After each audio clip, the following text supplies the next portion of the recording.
My name is Jim Bailey, and I'm with the nonprofit Community Development Cooperative.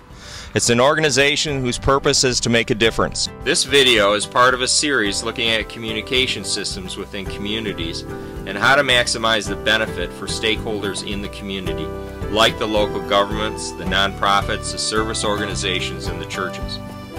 This particular video will look at two aspects of community signage.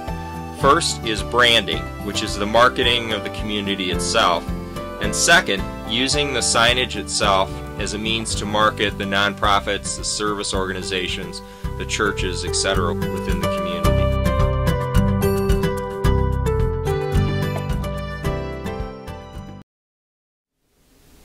I'm Lori Ward, and I'm the Downtown Development Authority Director for the City of Northville, Michigan. We are getting ready to undertake a comprehensive wayfinding system for the downtown area so that we can better deliver the message to the visitors and residents, people coming into our community, on the location of important civic venues in the area, as well as coordinating our whole signage system so that it has a kind of brand to itself. And that we coordinate with some of the other departments like Parks and Recreation, the Community Center, Chamber of Commerce, to unify the system and reduce the clutter, the signage clutter that's pretty prevalent in a lot of communities. So we'll be looking at all the signs in the community, including regulatory signs like parking, no parking, those kind of things, as well as directional and signage and monument signage identifying buildings, so that it will be a single unified system for the community.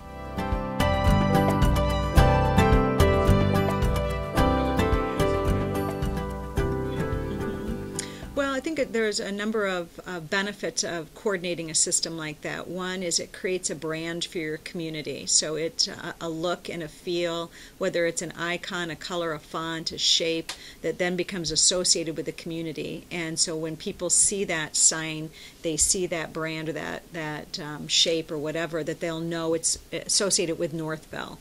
So it differentiates our community from all other communities. I think that's one of the reasons. And then the second is to have, as I mentioned, to try to coordinate with the other groups in the community that require signage, like Parks and Recreation, the police department, and others, to make sure that the system is all looks and feels the same from both an aesthetic standpoint, reducing that clutter, the signage clutter, the number of signs, the locations of the signs that you have to have, and like I said, provides that uniform system to people that is legible, easy to read, has some thought behind it in terms of direction and size, and a little bit of science so that you know how large the letters should be and how many should be on a sign, so that we are communicating to the driving and pedestrian public as easily and in the best venue that we can. This idea can be used for community welcoming signs, park name signs, and a variety of other signs. To maximize the benefit, thought has to be given to location, placement, standardization of size, and design. These signs will probably be in place for 20 or more years, so the community should be heavily involved in the idea.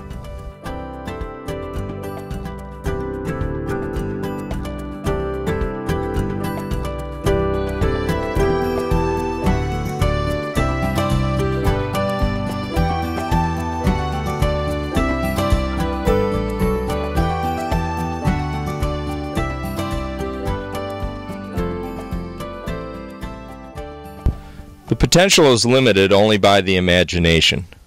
Not only is there marketing for nonprofits and local government through this idea, but it also opens up the possibility of displays for the arts and historical groups. I think the advantage was we wanted to stir interest in our downtown and let people know that things are happening in Northville. Northville's a small community of under 7,000 people, and we have a quaint, nice little downtown, and we wanted to tell people that. At the same time, we wanted to just welcome them to the town when events weren't going on. So that's why the dual use was determined. And it's been going on, I believe, since the 1970s.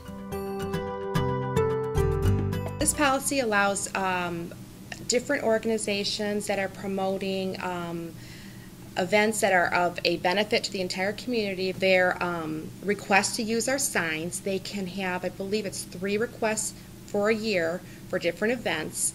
They can use the sign for 14 days, and then they have to remove it to let the next organization use it. And if they plan their sign properly, it won't cost them much to modify it every year, with maybe just a new date. So it's free for them to use it. It's just the cost of having the sign made. The signs actually slide down there's a bracket that allows them to slide down, and then you put a bolt through them with 2 washers. And there's a front and back. You actually put 2 signs up, so you can see them coming into town, and also if you're leaving town, there's also a sign there for that. And this is part of the agreement to be able to put the signs? Right, and it's you tell them how big the sign has to be, how thick it can be, and the details on not being able just to hand paint stuff and do something sloppy. It has to look professional. And you believe it's effective? Oh yeah, I think it's very effective. They're nice signs. We have seen other communities do different types of things. This one is something that changes with each event, and so it catches people's eyes. So we think it's attractive, and it works for us. We do see a benefit to it because it's already a place, I think, that people look at gateways into the community, so it doesn't get lost. People know that as you're arriving into the community, that's where you get your source of information. I think there's a big advantage because, one, we're welcoming people into our community, and then we're letting them know, while you're here, this is what you can do, this is what's coming up. And it just gives people, as they're coming in, or like I said, or leaving our community, because we allow them to use both sides of the sign to advertise their events, to know what's coming up.